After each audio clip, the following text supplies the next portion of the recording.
Welcome, everyone, to the August 7th, 2018 meeting of Henderson County Fiscal Court. We're glad you're with us. We will begin, as we always do, with an invocation. And for that, I'd like to call on Magistrate Bruce Todd to lead us in prayer. Would everybody please stand? Pray. Heavenly Father, we come and humbly bow before you this morning, thanking you for all the things you do for us. We know your God's in control and on the throne, and we just thank you for each thing you do. And we just ask that you bless this meeting today, Lord, and bless all of our department heads, be with them, and be with us as we make decisions today, Lord, that pleasing to you and to our constituents, and just bless our families and keep us safe and healthy. And we ask these things in your precious name. Amen. Please join me in the Pledge of Allegiance. I pledge allegiance to the flag of the United States of America and to the republic for which it stands, one nation, under God, indivisible, with liberty and justice for all. Mr. Clerk, would you please call the roll? Magistrate Putman. Here. Magistrate Warren. Here. Magistrate Alexander. Here. Magistrate Wilkerson. Here. Magistrate Todd. Here. Thank you. You have in front of you, gentlemen, the minutes of the July 24, 2018 Henderson County Fiscal Court meeting. After a period of review, I'll entertain a motion to accept those into the record. So move. Second. We have a motion and a second. Any other clarifications, corrections, or additions? Please call for a vote. Magistrate Alexander. Aye. Magistrate Warren. Aye. Magistrate Putman. Aye. Magistrate Todd. Aye. Magistrate Wilkerson. Aye. Thanks. We have a relatively short agenda today, but some important items to go over, including the presentation of our 2015-16 audit. And as you know, we have slowly but surely caught up on our state-mandated audits. We hope to be completely caught up by the end of this fiscal year. And this next step here, the completion of the 2015 and 16 audit, was important progress towards that. And we have with us today from ATA both Mr. Jack Somerville, who worked on this audit for us, and Mac Neal, a partner at ATA. And with that, I'd like to bring Jack up and thank you. And you should all have a copy of the audit in front of you. Good morning. Good morning. Good morning. Glad to be here. As the judge said, we have completed the audit for 2015-16 year. If you will have a copy of it in front of you. On the first page after the title page is an executive summary. I'd like to go through that real quick. The first thing I'd like to tell you is that we did issue an unmodified opinion on the financial statements. That is a clean opinion. That's the best you can get. The financial condition of the county for the fiscal year had total receipts of $26 million, total disbursements of $24.6 million. It resulted in an ending fund balance, total fund balance of $10,300,000, which was an increase of $4.8 million from the prior year. Most of that increase was an increase in the jail fund as well as an increase in the bond fund due to the issuance of the 911 emergency system bonds. As far as our report comments go, we've listed them here, but there's more detail provided on each of these, starting back in the back of the report on page 39. We had five findings this year. In the prior year, we had 8. So we're definitely seeing improvement there, and don't know for sure, but I would expect for the next year a couple of these would be eliminated as well. All of the deposits at the fiscal court were properly insured and collateralized at the banks. We've also given you 3 charts here. If you take a quick look at those. The first one, and this only applies to the general fund, but this is the tax revenue collected. And we've got 2014 on the right, 2015 in the middle, and 2016 on the left. And you can see in 14 and 15 relatively the same level of taxes collected and a big increase in 2016. On the next slide, or the next page, this is the change in the general fund balance. You can see that in 2014, you had a decrease of almost 900,000, and in 15, a decrease of almost 400,000, but then in 16, you had an increase of 287,000. And to put all of that into perspective then, the final slide shows the total fund balance in the general fund. And you can see from 13, 14, 15, it was on a downward slope, and then it started going back up again in 2016. The actual financial statement begins on page 6. I'll just go through this briefly. You get down towards the bottom of the page where it says net change in fund balance, and then beginning fund balance and ending fund balance. So the general fund for 2016 increased by 287,000, resulting in an ending balance of almost 3 million. The road fund increased 400,000, resulting in a balance of 779,000. The jail fund increased 1.4 million, resulting in a balance of approximately 2.9. Local Economic Assistance Fund decreased by 300,000, resulting in a balance of 217,000. The State Grant Fund increased by 218,000, resulting in a balance of 303,000. The Economic Development Fund increased 37,000, resulting in a fund balance of 110. And on the following page are your unbudgeted funds. You can see that the General Obligation Bond Fund increased by 2.5 million. Again, that was the bond had been issued, but there were unspent funds.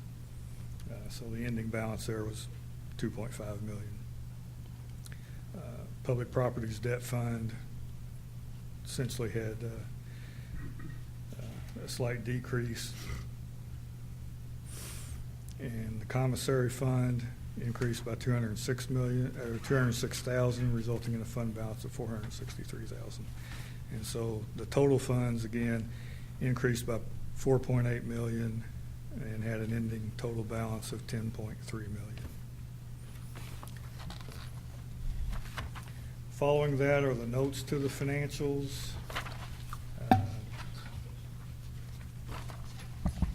Until you get to,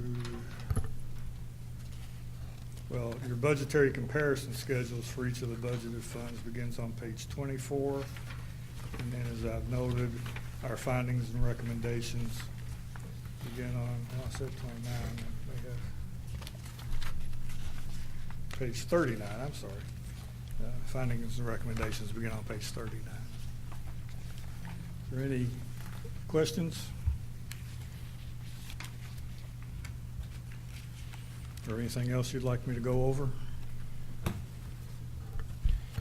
Any questions for Jack? I know you're still probably reading some of these pages. The recommendations and findings that went from 8 to 5 this audit, we continue to work on those, and I think the state, your estimation, is accepting our progress in those areas, and hopefully the very next audit we do, which will be 16-17, will show even more progress in those areas, and we continue to reduce the concerns and very pointedly take to heart the indications of the last two audits, areas of improvement, working with Brenda and Paula to clean those up, especially when it comes to segregation of duties and reconciliation of certain accounts.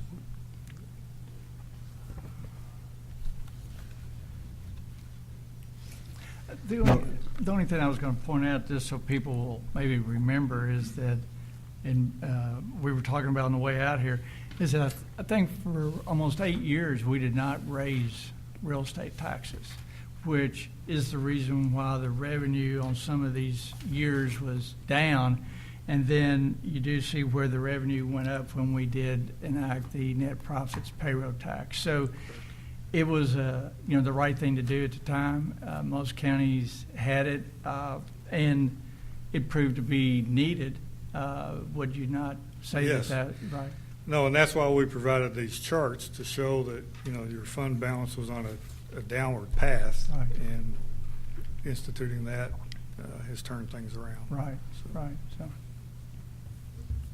thank you. Mhm. Any other questions of Jack? Any other thoughts from Jack or Mac on working on, especially the 2 years that you just completed? I know it was not easy work and had to do some considerable amount of digging and recreation of history, so thank you for your effort. Appreciate that. You're very welcome. And I do want to say that Brenda and Paula and everyone was very helpful. We had no problems getting the help that we needed to get this done. I would entertain a motion to at least accept the audit as presented in the record. Move to accept. A second. We have a motion and a second. Any other thoughts or comments for Jack or McNeil or Jimmy? Please call for a vote. Magistrate Alexander. Aye. Magistrate Warren. Aye. Magistrate Putman. Aye. Magistrate Todd. Aye. Magistrate Wilkerson. Aye. Thank you very much, guys. Appreciate it. Thank you. Next, I'd like to call Bill Hubiak to the podium, if I could, just to make any comments you'd like about our resolution declaring some surplus property. Yes, I'd like to ask fiscal court to declare the property that you have in front of you surplus.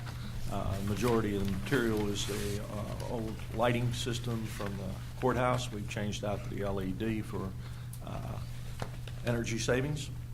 And the other items are the Kubota tractors that were given to the Henderson County Parks and Recreation Department several years back from the detention center, and I'd like to thank Amy for that.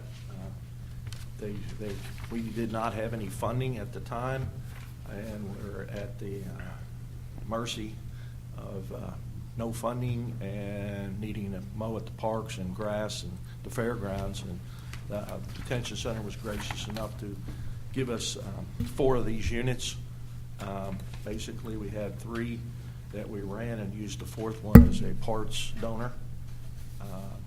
They have exceeded their life and are more expensive to keep maintaining and running than they are to replace. So. Any questions of Bill? I'll have clerk read the resolution, please. A resolution declaring certain county property to be surplus and providing for the disposition thereof. Whereas the Henderson Fiscal Court is the owner of certain personal property that is no longer of use to the county, whereas pursuant to KRS 67.0802, the Fiscal Court finds that it is in the best interest of the county to deem the property as surplus and provide for the disposition thereof. Whereas the Henderson Fiscal Court wishes to offer the said personal property to be sold by public auction, and whereas the Henderson Fiscal Court wishes to offer the said property for sale by public auction or by electronic auction following publication of the auction in accordance with the law at the discretion of the Henderson County Judge Executive. Now therefore be it resolved by the Fiscal Court, County of Henderson, Kentucky, as follows. Pursuant to KRS 67.0802, the personal property on Exhibit A, attached hereto, incorporated herein, is hereby declared to be surplus. If personal property on Exhibit A is designated to be offered at sale at an online auction, it will be sold using an online auction on www.govdeals.com after be duly advertised pursuant to and all applicable laws at such time as shall be arranged by the County Judge Executive. If the personal property on Exhibit A is designated to be offered for sale at public auction, it shall be sold at a duly advertised public auction pursuant to all applicable laws at such time and place in such a manner as shall be arranged by the County Judge Executive. The County Judge Executive or its designee is hereby authorized to make such arrangements. Entertain a motion to approve that resolution. So move. Second. We have a motion and a second. Any other questions? Please call for a vote. Magistrate Alexander. Aye. Magistrate Warren. Aye. Magistrate Putman. Aye. Magistrate Todd. Aye. Magistrate Wilkerson. Aye. Thank you. Thank you. Next, I'd like to call up Jailer Brady who's going to give us a personal update and some insight into some considerations she's making as far as pay scales go.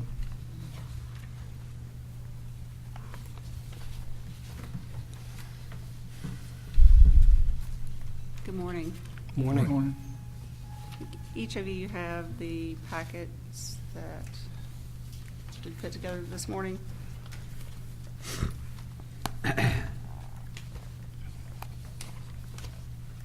As of today at the jail, we have 708 prisoners. 156 of those are county prisoners, which we're hoping that will go down some when the rocket docket gets up and rolling. With the current number of staff that we have, which is 76 correctional officers, on a shift they're running right now between 7 and 10. That's one officer per 70 inmates. That's dangerous. They put their life on the line every single day when they walk into work, and they make a decision to do that for starting pay $12 an hour. And if you'll look at the paperwork, Lieutenant McElfresh checked with some surrounding counties. We're towards the bottom of the pay scale. We'll hire someone, we'll get them trained, and they'll leave to go to Davis County. They can make more money. They'll leave to go to Hopkins County. They can make more money. It's a lot of time and effort on not only human resources, but also on the training officer. I'm looking to go to a schedule effective the first week of September, which is the first page. It's the colorful sheet. And that will run the jail with a total of 47 staff officers on the shifts. That will put more officers on each shift every single day for every single shift. It's 2 12s, 2 8s. It took us about 3 weeks to get the schedule together to cover everything, because in a jail you're not just locked up in a cell. We've got the psych nurse that comes in twice a week. We have to pull the inmates out, stand with them while they see the psych nurse. The doctor comes in every week. The dentist comes in. GED testing 3 days a week. And if they're a maximum security inmate, they still are permitted to go to GED testing. However, they have to go with people of their own classification. We've got Muslim and Catholic services Wednesday and Friday, Catholic services again on Monday, and then Spanish Catholic on Wednesday afternoon. And if you'll go to the second page, and you'll look at the bottom of each schedule, that shows the other things that go on during that shift. Got visitation, rec, church services, sheets and towels. They can't come out to do their laundry. I have to have someone go up and down the hallways, collect all the laundry. They have to do the laundry, get it all folded, get it back to those inmates.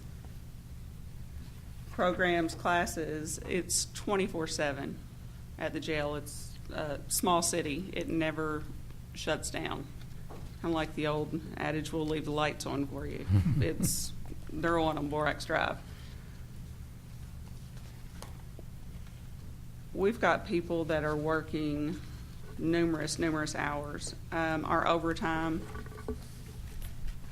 and this isn't a time and a half, this last pay period was around 975. That's a lot of hours.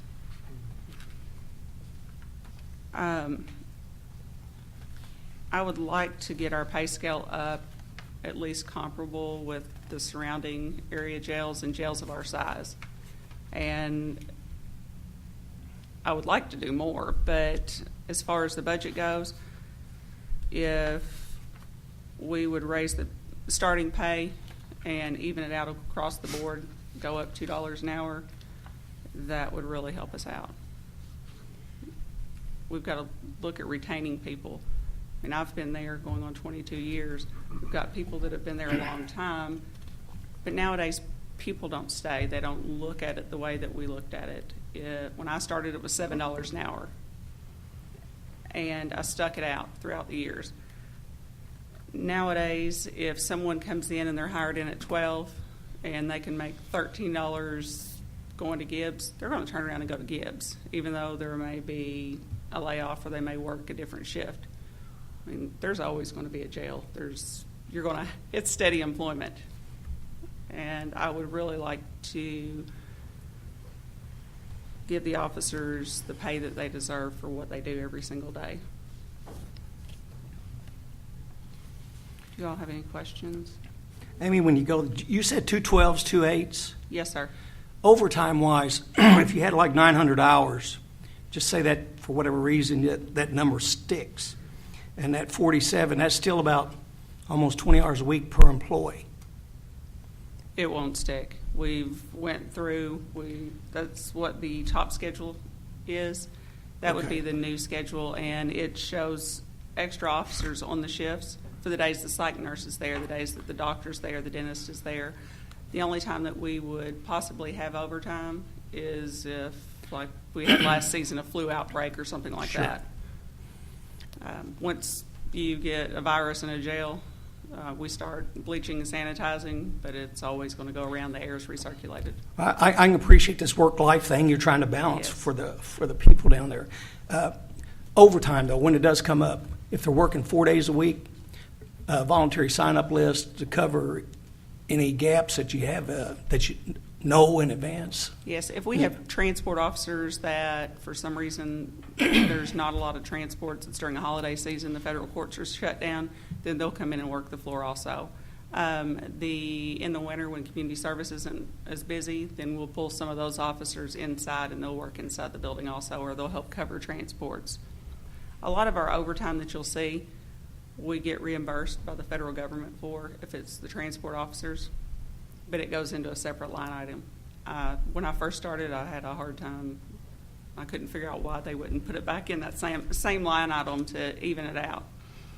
But we get a reimbursement from the feds. Yep. If you look at our transports line item on our budget, the reimbursement, that's what it is. It's money. I was back. but the 47 you felt comfortable with, you don't need 52 or 53 employees. We can always use them, but getting them I mean, hired- because as a budget, you're going to have to somehow take from this one to make this all work, correct? Exactly. And we're looking, the reason we're looking at first part of September, number one, it would be easier on the treasurer's office as far as the beginning of the pay period. But number two, we're looking for the kiosk and tablets to come in. A lot of the things that they come out of their cells for now, visitation, they'll be able to do that from inside their cell on the tablet. So we won't have to pull those people out. It takes an additional 3 officers to run visitation just in the main building. There's visitation in a separate building, so that's another 2 officers there. Those officers that are working that now, we have 1 dedicated visitation officer. He'll be able to go back to the back and work, and he'll be absorbed into these numbers, so that will give them an increase of 1. It's a total number on our staff. We were approved originally for 102 employees. The new schedule would go down to 95 full-time and 2 part-time. That includes all the SAP employees, the office staff, transport officers, everything. So it would be 5 officers' salaries that our budget would go down. Well, I applaud you for what you're doing. I think their rate increase is definitely warranted. And the retention, we hope that if that's the big issue, is to retain what you got and attract those others instead of them going to Davis or Hopkins or somewhere else. So. We've got to have people that are going to come in down the road and have some foresight, and they want to take the jail and run with it in their own manner. Thank you, Amy. Thank you.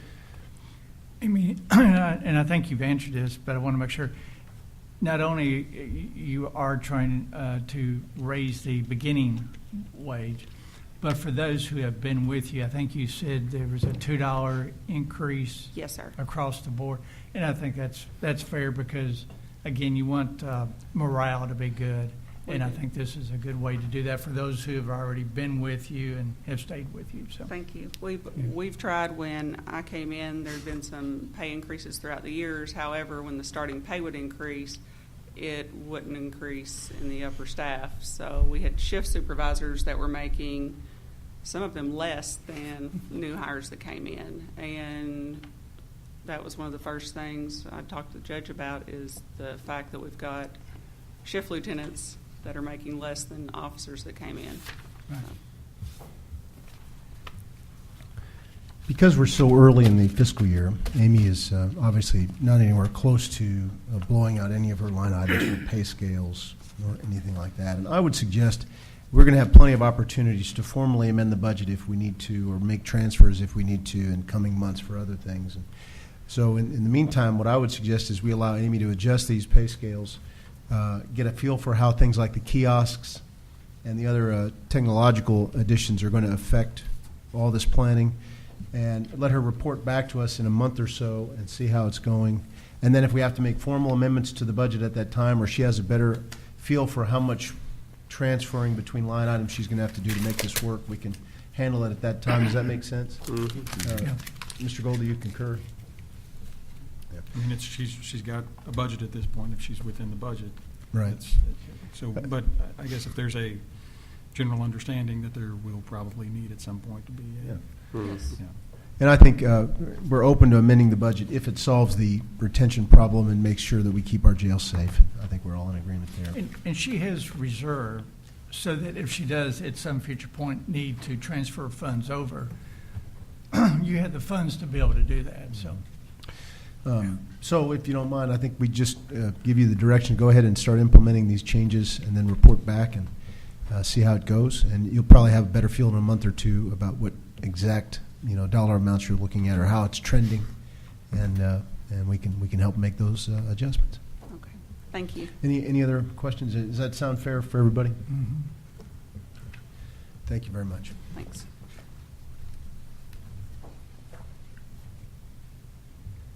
With that, I'll ask Mr. Gold for his report, please.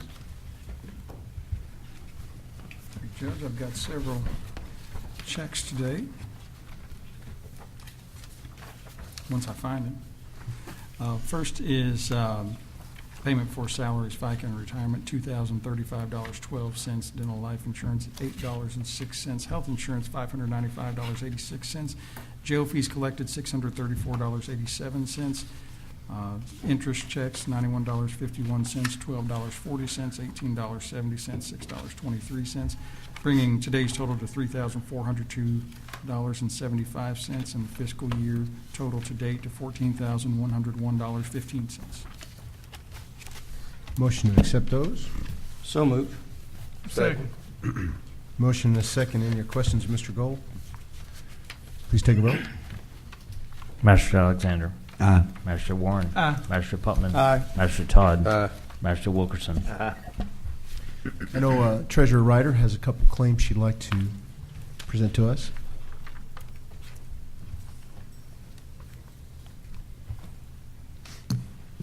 I have one claim from the general fund to Visa in the amount of $2,065.28. This is for judge training and travel and fiscal court training and travel expenses. Motion to accept those. So moved. Second. Motion and a second. Any other questions of Ms. Ryder? Please call for a vote. Magistrate Alexander. Aye. Magistrate Warren. Aye. Magistrate Putman. Aye. Magistrate Todd. Aye. Magistrate Wilkerson. Aye. Thank you. Thank you very much. If anybody in the audience today would like to come to the podium and speak for the good of the county, we'd love to have you. Anybody? That will turn it over to the magistrates. Magistrate Putnam. Thank you, Judge. All good in the fourth. Thank you. Magistrate Warren. One thing I'd like to mention, I did meet with the cross-country coach from Henderson County yesterday afternoon out at the Sandy Watkins Park, talking to him about the possibility of like a regional cross-country meet where 100-plus runners would come with their families and supporters. So I think it may be a good opportunity to heighten the awareness of the park and he was just amazed at how beautiful it was and the opportunities of a cross-country track I say track, but a route being developed. So Bill's agreed that we're going to send him the topography maps and aerial photos so they're taking a look at that. So I think it's very promising for activities.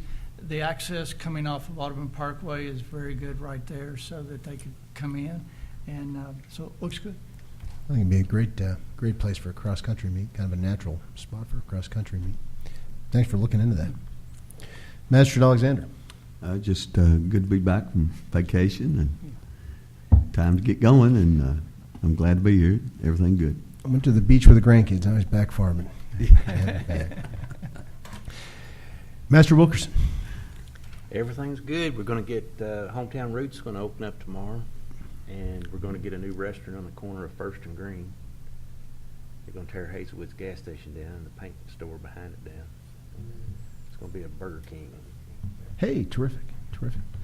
And I believe Hometown Roots has a ribbon cutting either today or tomorrow. We'll send out some information. I encourage you to go out and support Casey. I think for those of you who might have gone to their kind of soft opening where they were practicing their menu a little bit, it's going to be fantastic. Cool place, great location, and local people doing this, local family, really good to see. Another younger person who's come back here to start a business. Yeah, always love that. So go support them if you can. Master Todd? It's all good in a second, Judge. Thank you. Mr. Gold? I was just thinking Hometown Roots was opening just in time for our Roots Festival, the Bluegrass Festival that's coming up. So a lot of cool stuff going on in downtown Henderson in the next few days. That'll be Friday, Saturday. This weekend or next week? This weekend. Friday, Saturday for Bluegrass in the Park. Encourage everybody to attend if you can. Always brings a great crowd to downtown Henderson. And the last few weeks with festivals have really been interesting to see the crowds and folks utilize downtown Henderson. At the Songfest last Friday, it was packed downtown. On the riverfront and on deck, it was terrific to see. Want to say thanks again for everybody who came out for State of the County, State of the City, two very important addresses, and I thought the message was very positive. Thanks again to Rotary, the Lions, and Kindle for hosting those. I think they always provide a great forum for that. We have Governor's Local Issues Conference next week, and I encourage y'all, if you haven't made your reservations yet, to please let Kurt know. Looks like a good agenda. I'm going to entrust Kurt Wieson's trip there for the first time to all of you. He is going to be going to not only participate in the agenda, but also to meet as many people from DLG as he possibly can. They're all in one place at that conference, and I'm going to count on you to chaperone him to make sure that Louisville and the Galt House stay in one piece while he's there. And I think it's the other way around. Also to point him in the right direction. Anybody you think he needs to meet, any good people in the administration who are there, and it would be worth Kurt getting to know, don't hesitate. And there'll be a couple important announcements made at Governor's Local Issues. They will be formally signing, I believe it's HB 114, which is the TVA bill.